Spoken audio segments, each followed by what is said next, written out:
माननीय प्रधानमंत्री नरेंद्र भाई मोदी जी आज पूरे हिंदुस्तान में सिंदूर पर नहीं सुहाग पर मौत मंडरा रहा है। सहारा इंडिया परिवार के करोड़ों जमाकर्ताओं के भुगतान को लेकर पूरे हिंदुस्तान में हाहाकार मचा हुआ है। आपके माननीय गृह मंत्री ने 18 जुलाई 2023 को लगभग अब 2 साल होने जा रहे हैं, उनकी घोषणा हवाई साबित हुई। उनकी घोषणा को अब तक अमल में नहीं लाया जा सका। आपकी सरकार कहती है सबका साथ, सबका विकास और सबका विश्वास। आपका नारा आज बकवास साबित हो रहा है।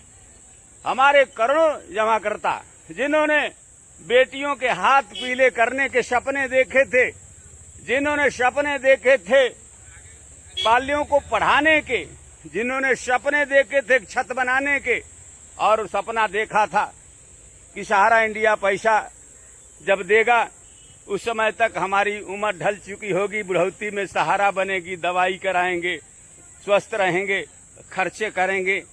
लेकिन आज सारे सपने और अपने जमींदोज हो चुके हैं।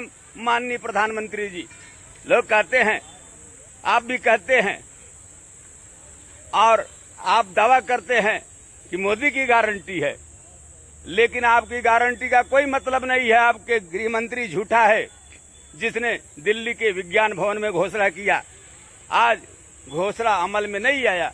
रोज मौतें हो रही हैं, रोज सुहाग मौत के मुंह में जा रहे हैं।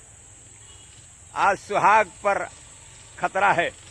सिंदूर की बजाय सुहाग पर महत्व दीजिए और सुहाग को बचा लीजिए। करोड़ों लोग मर जाएंगे तो आप किस पर हुकूमत करोगे? मैं नंदलाल विद्रोही, फाजिल नगर, कुशीनगर, बड़े अदब से आग्रह कर रहा हूं। जनतंत्र में जनता मालिक है और जनता की हिफाजत सरकारों का दायित्व है। निजाम चाहे जिसका भी हो, इंतजाम सही होना चाहिए और इंतजाम पर भरोसा, इंतजाम पर, निजाम पर विश्वास सरकारों की सफलता की गारंटी हुआ करती है। लोकतंत्र में लोग मालिक हैं और लोगों की हिफाजत करना हुकूमत का दायित्व है, सरकारों का दायित्व है। सरकार वही सरकार सबसे अच्छी सरकार है जो लोगों के विश्वास पर खरी उतरे, जो लोगों के लिए काम करती है। और लोग ही, चूंकि संप्रभुता लोगों में है, हमारा भारत का संविधान प्रस्तावना कहता है हम भारत के लोग, वी पीपुल्स ऑफ इंडिया, यानी भारत की संप्रभुता जनता में है, जनता मालिक है। और ये अदालत और ये कार्यपालिका जनता का स्थान नहीं ले सकते। फैसला चाहे जो भी हो जनता के हक में होना चाहिए, चाहे वो अदालत हो, चाहे कार्यपालिका हो, चाहे और भी संस्थाएं हों। अगर ये जनता के सवाल पर खरी नहीं उतरती हैं तो इन संस्थाओं को बने रहने का कोई हक नहीं है।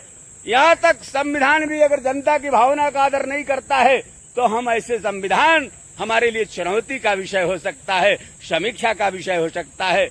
मैं माननीय मोदी जी और उनके गृह मंत्री से बार बार आग्रह करता हूं, 15 लाख लोग आज बेरोजगार हैं, उनके चूल्हे बुझ रहे हैं और करोड़ों के सपने और अपने सब दफन हो चुके हैं। आखिर आपके इंतजाम का क्या मतलब है? हमको लाभ नहीं मिल रहा है। आपका वादा झूठा है, आपके गृह मंत्री का वादा नकारा साबित हुआ है, अमल में अब तक नहीं आया है। इसलिए मैं नंदलाल विद्रोही आपसे आग्रह कर रहा हूं, फाजिल नगर, कुशीनगर से, कि जितना जल्दी हो सके, चाहे आप जो भी रास्ता अपनाइए, लेकिन जनता का काम करिए, क्योंकि जनता रहेगी तब जनतंत्र सुरक्षित रहेगा। इन्हीं शब्दों के साथ मैं पुनः कहूंगा, सहारा इंडिया परिवार के करोड़ों जमाकर्ताओं को भुगतान दिलवाइए, तत्काल दिलवाइए। अब 15 लाख बेरोजगार बन बैठे हैं, उनको काम दिलवाइए और सहारा की शाखाओं से भुगतान दिलवाइए। तब ये दोनों काम अपने इंतजाम तक पहुंचेगा, मंजिल तक पहुंचेगा, मकसद में आप कामयाब होंगे। इन्हीं शब्दों के साथ नंदलाल विद्रोही, फाजिल नगर, कुशीनगर। जय हिंद, जय भारत, जय महात्मा गांधी।